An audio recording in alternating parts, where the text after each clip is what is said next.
বিসমিল্লাহির রহমানির রহিম। আসসালামু আলাইকুম। কেমন আছেন বন্ধুরা? আশা করি যে যেখানে আছেন সবাই অনেক অনেক ভালো আছেন। আলহামদুলিল্লাহ আমিও আমার পরিবার নিয়ে অনেক অনেক ভালো আছি। আজকে নিয়ে আসলাম চট্টগ্রামের ঐতিহ্যবাহী মুসাল্লামা, আস্ত মুরগের মুসাল্লামা নিয়ে চলে আসলাম। আশা করি রেসিপিটা অনেক অনেক ভালো লাগবে। ভালো লাগলে অবশ্যই লাইক দিবেন আর দেখতে থাকুন আমি কিভাবে আস্ত মুরগের মুসাল্লামা বানাচ্ছি। অবশ্যই সম্পূর্ণ ভিডিওটা দেখবেন, স্কিপ করবেন না। স্কিপ করলে হয়তো কোনো অংশ বাদ পড়ে যাবে। এইভাবে সুন্দর করে বেস্টের অংশটা কেটে নিতে হবে বন্ধুরা। কেটে নিয়ে আমি কিভাবে মুসলমানটা বানাবো, অনেক কাপড় অনেক রকম করে দেখায়। চট্টগ্রামের মানুষরা পারফেক্টভাবে কিভাবে মুসল্লামা বানায় সেটাই আপনাদের সাথে শেয়ার করব। আশা করি ভালো লাগবে। আমি তো চট্টগ্রামের মানুষ, তাই অন্যান্য ডিস্ট্রিক্টটা শেয়ার করলাম না। আমি আমার চট্টগ্রামের মানুষরা যেভাবে মুসল্লামা, আস্ত মুরগের মুসল্লামা বানায় সেটাই বন্ধুরা শেয়ার করতেছি। এইভাবে দুইটা ফুটো করে নিতে হবে বন্ধুরা। এভাবে ঢুকিয়ে দিতে হবে। পিঠের যে হাড় থাকে সেটার মধ্যে কিন্তু ফুটো করে নিতে হবে ছুরি দিয়ে। দেখে হয়তো বুঝতে পারতেছেন, সম্পূর্ণটা আপনাদের সাথে শেয়ার করব। এই ভিডিওটা স্কিপ করবেন না, অবশ্যই দেখবেন, তাহলে বুঝতে পারবেন আমি কিভাবে। এটা সোজাসুজি দিতে যাবেন না, দিবেন উল্টাভাবে। দেখে হয়তো বুঝতে পারতেছেন আমি কিভাবে মুরগির পাগুলা ঢোকাচ্ছি পিঠের হাড়ের ভিতরে। এটাই হচ্ছে আসল। এভাবে দিলে আপনার যখন ভাজি করবেন তখন মুরগির মাংসটা আর চুটে আসবে না বন্ধুরা। দেখুন আমি সুন্দর করে বানিয়ে নিয়েছি। এভাবেই কিন্তু চট্টগ্রামের মানুষেরা মুসাল্লামা বানায়, আস্তা মুরগির মুসাল্লামা, যেটা কিনা নতুন জামাইকে না দিলে অনেক ধরনের কথা শুরু হয়। চট্টগ্রামের মানুষের কথার কোনো শেষ থাকে না বন্ধুরা, এত সমালোচনা হয়। যার কারণে এটা অবশ্যই দিতে হবে নতুন জামাই, নতুন কুটুম আসলে। সেটাই হচ্ছে ট্র্যাডিশন, চট্টগ্রামের মানুষের ঐতিহ্য। এই মুসল্লামা অবশ্যই দিতে হবে, না হলে কিন্তু আপনাকে যা কথা শোনাবা, যা বলার বাহিরে না। সবাই তো আর খারাপ না, ভালো খারাপের মধ্যে মানুষ আছে। তবে এটা না দিলে কিন্তু অনেক অনেক মাইন্ড করে। সেটাই হচ্ছে আমি সুন্দর করে কাটে দিচ্ছি যেন মশলাগুলো ভালো করে ঢুকে। এটা আমি রান্না করতেছি তাই আপনাদের সাথে শেয়ার করে দিলাম। আশা করি অনেক অনেক ভালো লাগবে। আমি একটু হলুদের গুঁড়া মেখে দিচ্ছি সারা শরীরে। এই পর্যায়ে অনেকজন অনেক রকম ভাবে দেখায়, আমি কিভাবে করতেছি অবশ্যই দেখতে থাকুন। আশা করি আপনাদের কাছে অনেক অনেক ভালো লাগবে। ভালো করে আমি হলুদটা আস্ত মুরগির গায়ে মেখে দিয়েছি। আর বন্ধুরা কেমন হচ্ছে আমার রেসিপিটা অবশ্যই কমেন্টসে বলে যাবেন। বেস্টের মাংসটা ভালো মতো কেটে নেবেন, তাহলে কিন্তু আপনার পারফেক্টভাবে স্বাদটা পাবেন, না হলে কিন্তু সিদ্ধ হবে না। এরপর যে আমি চুলার মধ্যে চলে যাব, কোনো রেস্টে রাখার দরকার নেই বন্ধুরা।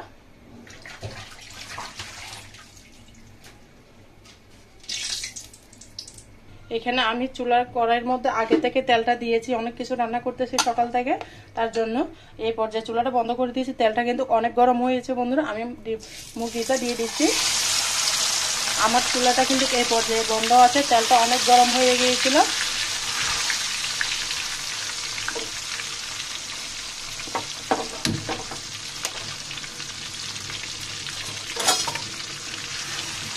এটা সাধারণ একটা মুরগি হলে কি হয়েছে, এটা কিন্তু চট্টগ্রামের মানুষের কাছে একটা মূল্যবান জিনিস, নতুন আত্মীয়দের কাছে। এটা না দিলে কিন্তু আপনাকে অনেক অনেক অহরহ কথা শুনতে হবে যে আমাকে মুসলমান দেয় না, আমাকে সম্মান করে না, এরকমই কথা চলে আসে বন্ধুরা। এটা সাধারণ একটা মুরগি হলেও এটার মধ্যে অনেক সম্মান জড়িয়ে আছে চট্টগ্রামের মানুষের। তাই আজকে আমি বানাচ্ছি, তাই আপনাদের মাঝে ভিডিওটা শেয়ার করতেছি। কেমন লাগতেছে অবশ্যই কমেন্টসে বলে যাবেন। ভিডিওটা হয়তো একটু লং হবে, তাও বন্ধুরা একটু ধৈর্য নিয়ে দেখবেন। আমি এই মুরগের রহস্যটা বলতেছি, এই মুরগের কত সম্মান সেটাও বলতেছি। যার কারণে যাই ভিডিওটা আজকে একটু লং হয়ে যাচ্ছে, তাও আপনারা ভিডিওটা দেখবেন বন্ধুরা, সেটা অনুরোধ রইলে স্কিপ করবেন না। সাবধানে কিন্তু বাঁচতে হবে। নতুন রাঁধুনি আপুরা যারা আছেন অবশ্যই সাবধানে মুরগিটা উল্টাবেন, না হলে কিন্তু হাতের মধ্যে তেলটা ছিটে আসার সম্ভাবনা থাকে। আমি সুন্দর করে মুরগিটাকে ভেজে নিচ্ছি, দেখতে পারতেছেন।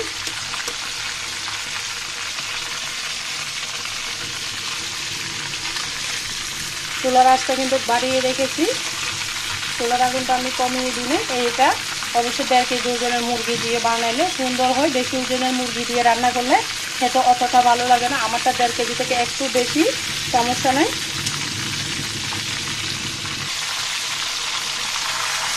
আবারও উল্টিয়ে দিলাম। আমি এক পাশ করে সুন্দর করে ভেজে নিচ্ছি। অবশ্যই ধৈর্য করে সুন্দর করে আস্তে আস্তে করে উল্টাতে হবে হাতের সাহায্যে, তাড়াহুড়ো হলে কিন্তু আপনার শরীরে আগুন ধরে যেতে পারে, সেই জন্য অবশ্যই সাবধানতা অবলম্বন করে মুরগিটা ভেজে নেবেন। বন্ধুরা, মুরগিটা ভাজতে ভাজতে আমি এখানে একটা মশলাটা রেডি করে নিচ্ছি। এখানে দিয়ে দিচ্ছি সরিষা আর জিরা বাটা একসাথে দিয়ে দিলাম। অবশ্যই বাদাম বাটা দিবেন। এখানে দিয়ে দিলাম বাদাম বাটা। বাদাম বাটাটা আমি একটু বাড়িয়ে দিলাম, 2 চামচ দিয়েছি। তারপর দিচ্ছি আদা রসুনের পেস্ট 1 চামচ, বড় 1 চামচ দিয়েছি, দেখে হয়তো বুঝতে পারতেছেন। তারপর দিব আমি পেঁয়াজ বাটা। পেঁয়াজ বাটা দিয়েছি 2 চামচ। আমি পেঁয়াজ বেরেস্তাও দিব, সেই জন্য আমি আজকে ঝালটা করব। আপনারা যদি ঝালটা না করেন তাহলে মরিচের গুঁড়া দিবেন না। এখানে দিয়ে দিলাম হলুদের গুঁড়ো,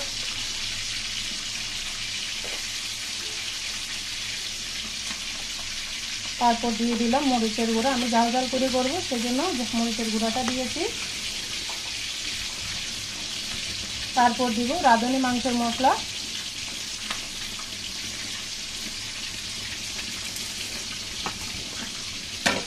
দিয়ে দিব লবণ স্বাদ মতো। আমার মুরগিটা কিন্তু কতদিকে ভাজা চলতেছে, আওয়াজ শুনে হয়তো বুঝতে পারতেছেন। সমস্ত উপকরণ আমি আবারও মিশিয়ে নিচ্ছি। এভাবে সুন্দর করে রান্না করে ফেলবো। আমি আবারও চুলার মধ্যে চলে যাচ্ছি। দেখুন বন্ধুরা, আমি এই পাশ ওপাশ করে কিন্তু পুরো মুসলমানটা আমি ভেজে নিয়েছি। আমার ভাজা শেষ, আমি এই পর্যায়ে উঠিয়ে ফেলবো। চুলাটা বন্ধ করে দিয়েছি।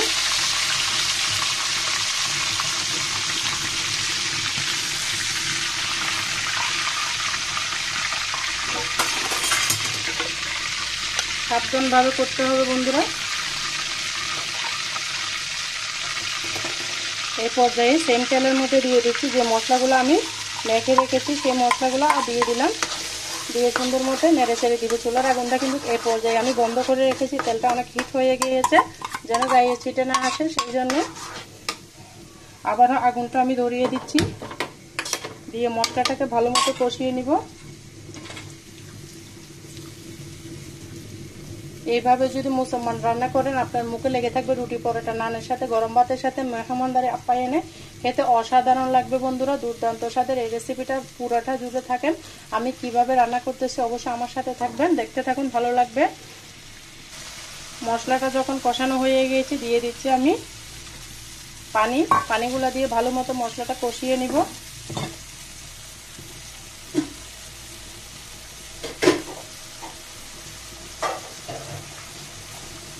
তারপর দিয়ে দিলাম আমি এগুলো পোলাও পাতা, আপনারা চিনেন কিনা অবশ্যই বলবেন।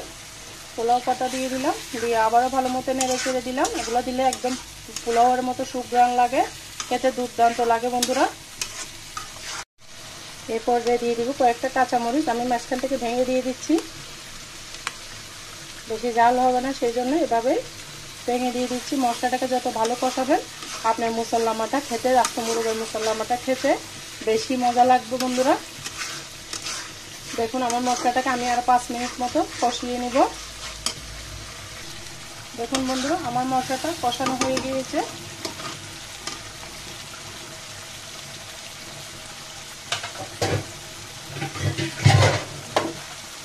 এই পর্যায়ে আস্ত মোরগটা দিয়ে দিব আমি এই মশলার ভিতরে।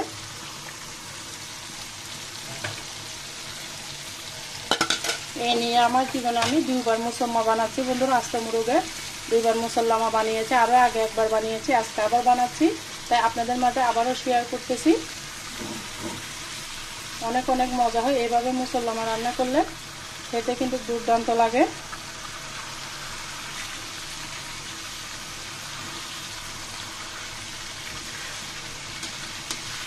আপনারা চাইলে গরম মশলা দিতে পারেন, আমি দিলাম না, আমার কাছে ভালো লাগে না। এভাবে আমি ভালো মতো কষিয়ে নেব মশলাটার মধ্যে, উল্টিয়ে পাল্টিয়ে বন্ধুরা। অফ ক্যামেরায় আমি কষিয়ে আসতেছি। দেখুন বন্ধুরা, আমি মশলাগুলো দিয়ে উল্টিয়ে পাল্টিয়ে ভালো মতো কষিয়ে নিচ্ছি। খুব সুন্দর করে আমি মশলাটা যেন মাংসের ভিতরে ঢুকে সেভাবে আমি মাংসটা কষিয়ে নিচ্ছি।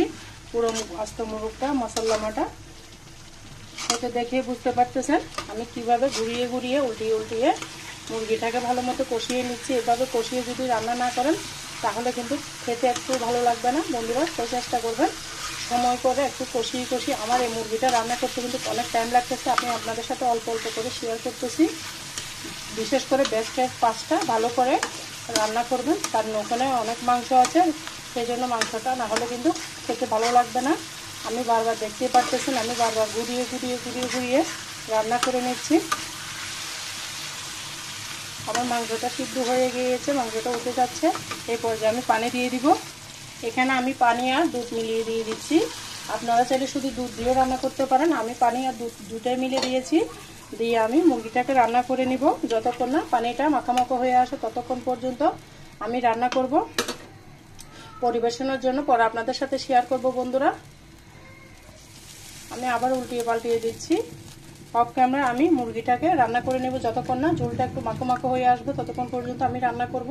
পানিটা একটু বাড়িয়ে দিয়েছি, দুধ পানি, যেন একটু ঘন ঘন হয়। আমি জালটা করতেছি, আপনারা যদি মিষ্টি মিষ্টি করতে চান, রোস্টের মতো করতে চান, তাহলে মরিচ দিবেন না, তাহলে আপনাদেরটা এরকম সুন্দর হয়ে যাবে। আমি অফ ক্যামেরায় রান্না করে নিচ্ছি। দেখুন বন্ধুরা, আমার ঝোলের গ্রেভিটা দেখুন অনেক ঘন হয়ে গিয়েছে। এই পর্যায়ে আমি দিয়ে দিলাম পেঁয়াজ বেরেস্তা। আপনাদের সাথে আর শেয়ার করি না, আমি কিন্তু উল্টিয়ে পাল্টিয়ে রান্না করে নিয়েছি অনেকক্ষণ ধরে।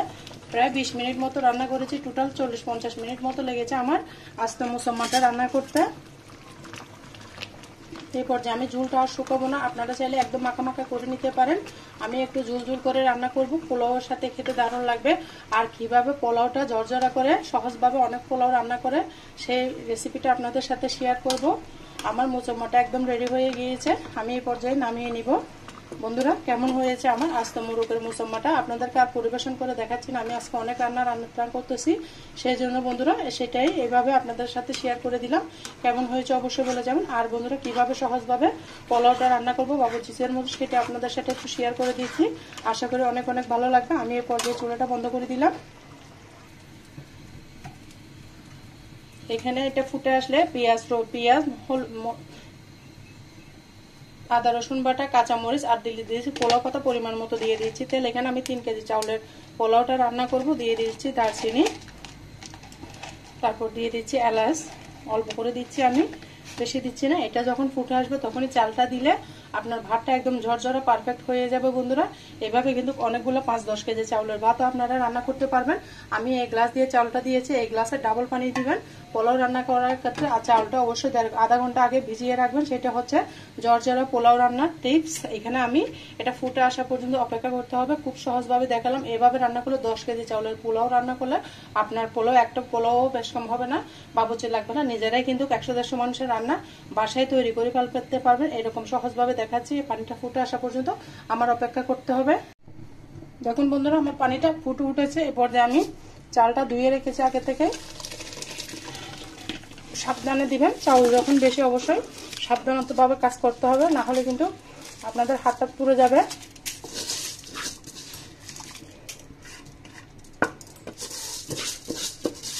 এবার ফুটে আসলে আপনাদের ঝরঝরা পোলাও রেডি হয়ে যাবে। একদম সহজভাবে দেখিয়েছি।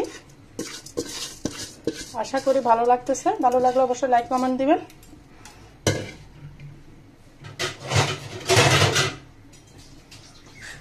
ভাতটাকে আমি ভালো মতো নেড়ে ছেড়ে দিব, দিয়ে ঢাকনা দিয়ে রেখে দিব।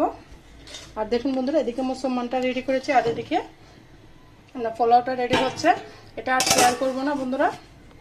এই মুসম্মানটা কেমন হয়েছে অবশ্যই কমেন্টসে বলে যাবেন। এইটা ফুটে আসলে কিন্তু আমার পোলাওটা ঝরঝরা রেডি হয়ে যাবে। মুসম্মাটা কেমন হয়েছে অবশ্যই কমেন্টসে বলে যাবেন। আর এতক্ষণ পর্যন্ত যারা আমার ভিডিও জুড়ে ছিলেন সবাইকে অসংখ্য ধন্যবাদ, অনেক অনেক ভালোবাসা। সবার জন্য শুভকামনা, দোয়া রইল। আল্লাহ হাফেজ, আসসালামু আলাইকুম।